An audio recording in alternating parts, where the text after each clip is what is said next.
Bueno, buenos días. Damos inicio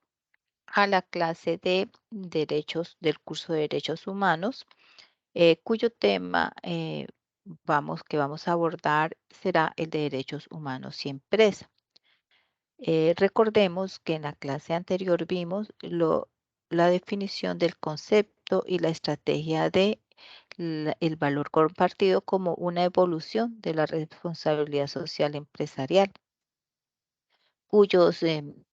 objetivos y metas hoy en día de esas empresas debe ir asociada a unas estrategias para lograr unos resultados sociales a la par de los objetivos económicos del nivel del negocio o de la empresa. Que estos niveles del valor compartido está primero reconcebir productos y mercados, como abordar las necesidades insatisfechas para producir un incremento en los ingresos y la rentabilidad de la empresa, eh, que lo va a llevar a qué, qué va a lograr la empresa con la aplicación de esos procesos de innovadores de producto y de mercados. Pues va a mejorar, a aumentar sus ingresos, va a aumentar el tamaño de su mercado, de su nicho de mercado, y va a tener, por ende, una mayor rentabilidad. Y en cuanto a los resultados que se van a obtener con ese enfoque, el valor compartido es una mejor atención de los clientes, una mejor huella, una menor huella de carbono, una mejor nutrición, porque es lo que el aporte va a ir a parar a,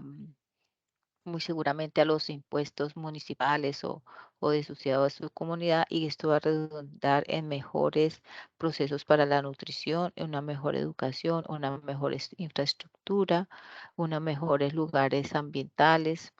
un mejor saneamiento básico, etcétera. El segundo nivel es el de redefinir la productividad en la cadena de valor, o sea, mejorar sus procesos, mejorar la forma de cómo va a desarrollar esas manufacturas del desarrollo de sus productos o la prestación de sus servicios. Igual, esto va a redundar en unos resultados que van a impactar de forma positiva en la empresa, que es mejorar la productividad con calidad. eh, Seguramente se van a reducir costos logísticos y de operación. Va a tener una concertación con sus proveedores para tener asegurado el abastecimiento de sus insumos, y va a tener una mayor calidad y rentabilidad. Eh, y el impacto que esta aplicación del valor compartido va a dar a la parte social eh, podría ser en que va a mejorar ingresos, o se van a tener ingresos en la comunidad, o se van a hacer proyectos donde se va a mejorar el consumo de energía o de agua, se va a tener producción, se va a tener los insumos para ofrecerle a esa empresa, a ser proveedores de esa empresa a través de materia prima o la prestación de servicios a esa empresa. Va a tener una mejor formación para mm, contratar mano de obra calificada, y seguramente esto va a redundar en en unos ingresos de la empresa, que también va a repercutir a unos ingresos de sus empleados. Y el tercer nivel es permitir el desarrollo de clúster. Los clústeres son aglomeraciones locales donde se benefician tanto proveedores, industrias, comercio, el gobierno y la comunidad, eso es en general, en un mismo lugar geográfico. Entonces, esto va a hacer que se reduzcan los costos de transporte, de logística, se va a tener un mejor y cercano grupo o equipo de proveedores de la empresa, y esto va necesariamente a redundar en generar ingresos al municipio o a la ciudad donde esté, para que desde la gestión pública pues invierta en mejorar la infraestructura infraestructura de esa área o de esa región geográfica, y se va a mejorar o a especializar la mano de obra para generar mayores y mejores empleo, y por ende pues va a haber una dinámica en la economía de esa localidad que va a mejorar la rentabilidad para todas las personas. Esto ¿qué impacto va a traer? Que necesariamente se va a invertir en educación en la población, se va a aumentar las ofertas de empleo, y este movimiento económico pues va a va a redundar en la inversión de programas de salud, de trabajo, de bienestar para las poblaciones menos favorecidas, para mejorar los ecosistemas, protegerlos, entre otras cosas. Entonces, dentro de este proceso, de mejora, pues se debe implementar también programas con enfoque basado en derechos humanos. Y dentro de este proceso de derechos humanos o dentro del sistema de derechos humanos está que las empresas deben necesariamente implementar en cada uno de esos procesos mm, todo lo que tenga que ver de acuerdo a su ámbito, actividad económica, unos de una oficina, un área o unas acciones encaminadas a detectar eh, unos riesgos en materia de derechos humanos que se pueden dar en las empresas y unos procesos para prevenirlos y unas acciones para promocionar los derechos humanos. Entonces, dentro de ese proceso, eh, para establecer e implementar el enfoque basado en derechos humanos está la implementación de la debida diligencia. Y esta debida diligencia inicia con un análisis de riesgos. Un análisis de riesgos que primero va va a establecer un análisis de las tierras en las que está eh, funcionando la empresa, ¿sí? Eh, si tiene los permisos, si es el área adecuada para desarrollar esa actividad económica, qué impacto puede ocasionar al medio ambiente en esa área, em, qué impacto cultural puede también traer cambios a esa comunidad en la que vaya a desarrollar su actividad. Debe tener una, unos análisis también de riesgos, realizar unos análisis de riesgos en cuanto a la parte interna en sus relaciones laborales y la aplicación de todos los derechos laborales que están en la Carta Universal de los Derechos Humanos y que fueron reglamentados por la Organización Internacional de Trabajo, OIT. Debe tener también claro unos lineamientos dentro de las leyes y también con enfoque basado en derechos humanos, eh, un proceso de contratación y de comunicación y relación con los proveedores y contratistas que tiene la empresa, analizar los riesgos de contaminación, manejo adecuado con el entorno y el medio ambiente en el que se desenvuelve, gestionar de manera transparente tanto al interior como con las comunidades, con la función pública y todas las personas que están dentro de esa gestión pública, que sea transparente. También establecer cuáles son esos riesgos que tiene frente a las relaciones con la comunidad en la que va a operar. Si tienen, mm, primero establecer un contacto, una comunicación directamente con con la comunidad a través de sus representantes, em, revisar que no se van a alterar sus costumbres, su cultura, eh, que examinar allí qué mano de obra especializada hay para contratar y mejorar empleos o por el contrario, indicar qué formación se requiere que estas personas se especialicen para poder mejorar esa mano de obra. Son ejemplos. Y, y, Al interior de la empresa también debe tener una seguridad y manejo industrial que cumpla con todas las normas y protección de seguridad para los empleados, para con la comunidad y con el medio ambiente. Y debe establecer unas relaciones con todo lo que es la parte institucional de las autoridades locales. Entonces, en el ámbito de la influencia de la empresa en materia de derechos humanos, se debe tener claro que debe cumplir con unos derechos humanos en cuanto a empleados, a proveedores y también dentro de estos derechos humanos está el que debe tener sentido para el bien común, ofreciendo productos y servicios de calidad que mejoren eh, la calidad de vida de las personas. Debe tener unas relaciones con las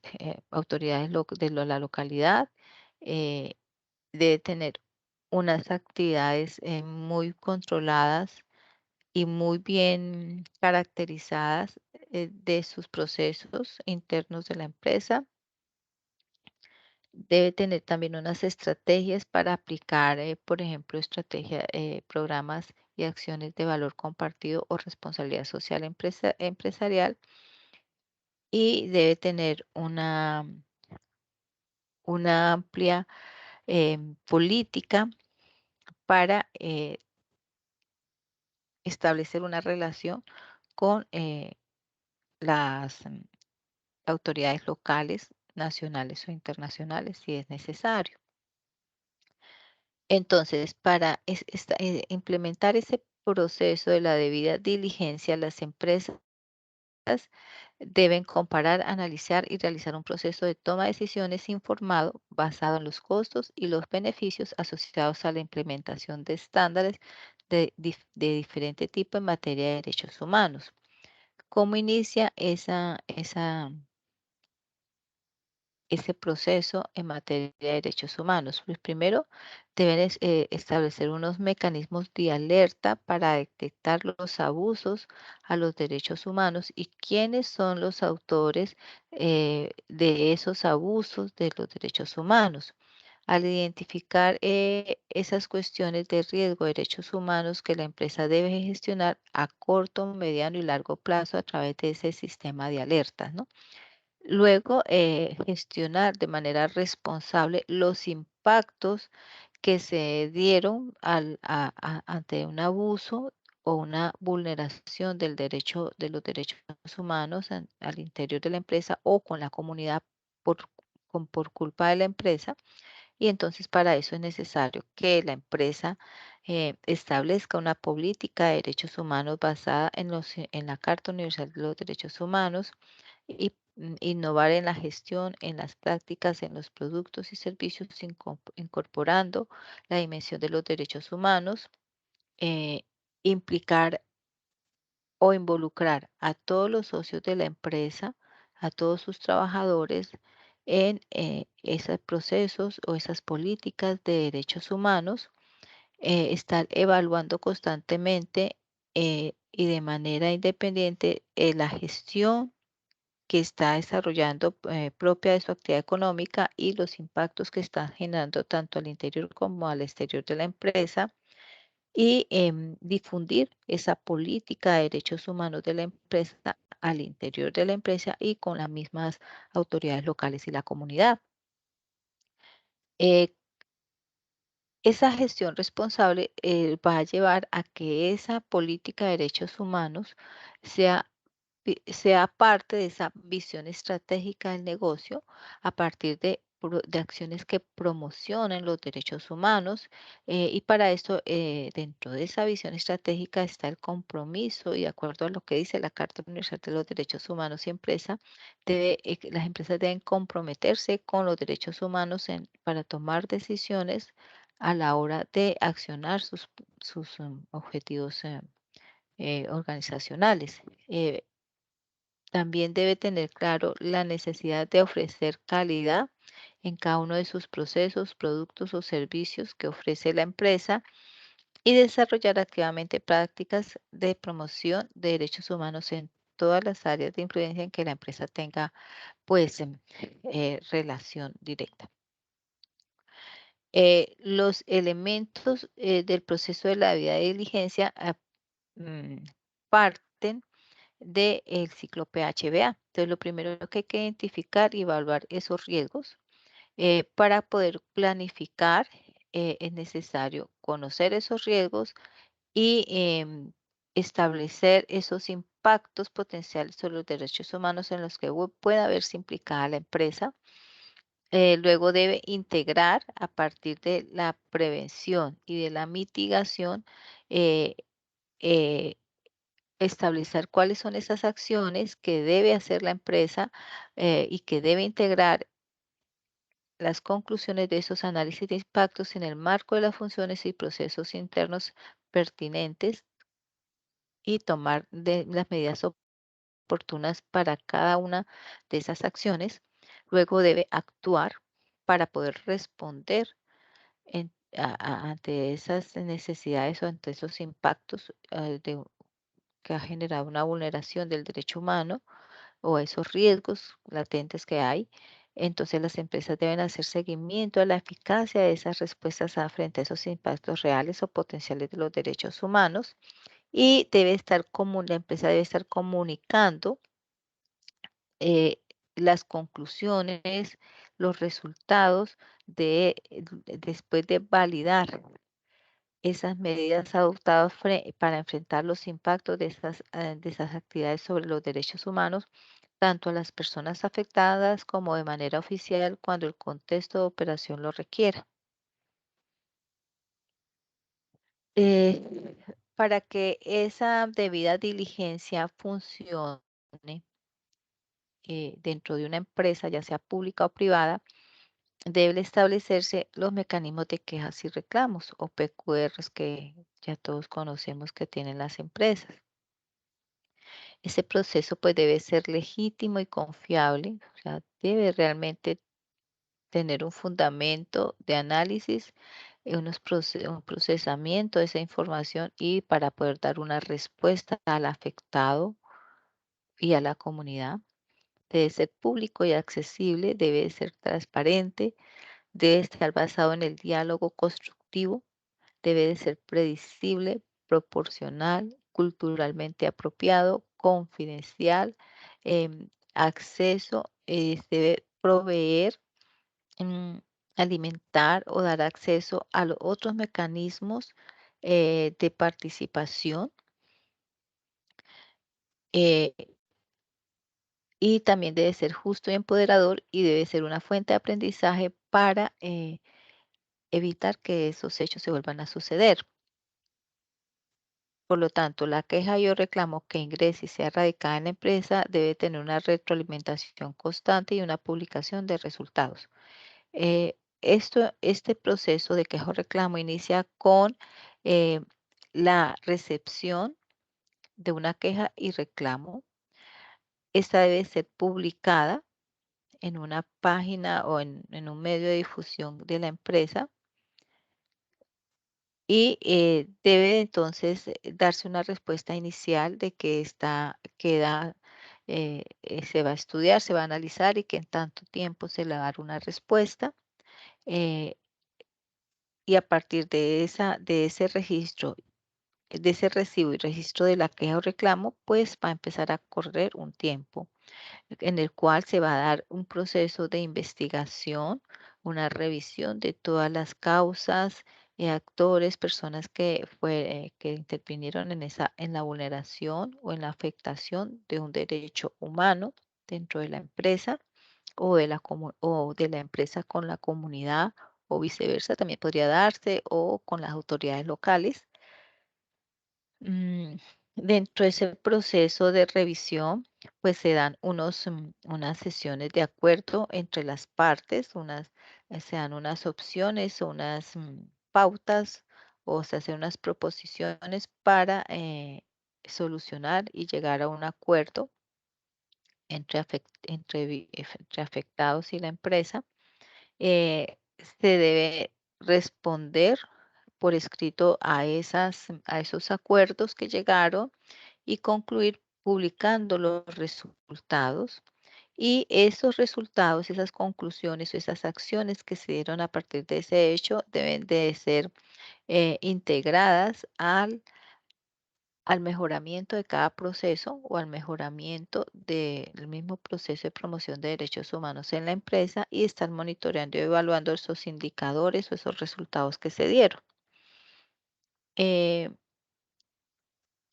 dentro de, dentro de los derechos humanos que debe propiciar la empresa, pues tiene unos objetivos como son el de volver a posicionar la corrupción como prioridad en la agenda pública. Hablar abiertamente de los hechos de corrupción que se están dando. ¿Quiénes contratan con el Estado? Todas las empresas privadas. Entonces hay una complicidad siempre de lo que se dé entre esos dos actores de contratación. Entonces la corrupción está ahí, o en la empresa pública o en la empresa privada. Entonces es tener claro cuando se va a hacer una relación comercial o de contratación pública, evitar o identificar esos vicios de corrupción para denunciarlos, vencer el círculo perverso entre la violencia, narcotráfico y delincuencia organizada como escenarios para la corrupción, comprender y actuar con decisión y audacia para cerrar las puertas a la captura y la reconfiguración cooptada con el Estado. Recordemos, quienes contratan con el Estado son empresas privadas y que se vuelve un círculo vicioso. Romper con la cultura del atajo y la ilegalidad, ser más estrictos en el cumplimiento de la legislación existente y recuperar la legitimidad y confianza en la institucionalidad democrática y en la política. Ese es nuestro tema de hoy. No sé si Camila tenga alguna pregunta, alguna inquietud o quiera complementar el tema.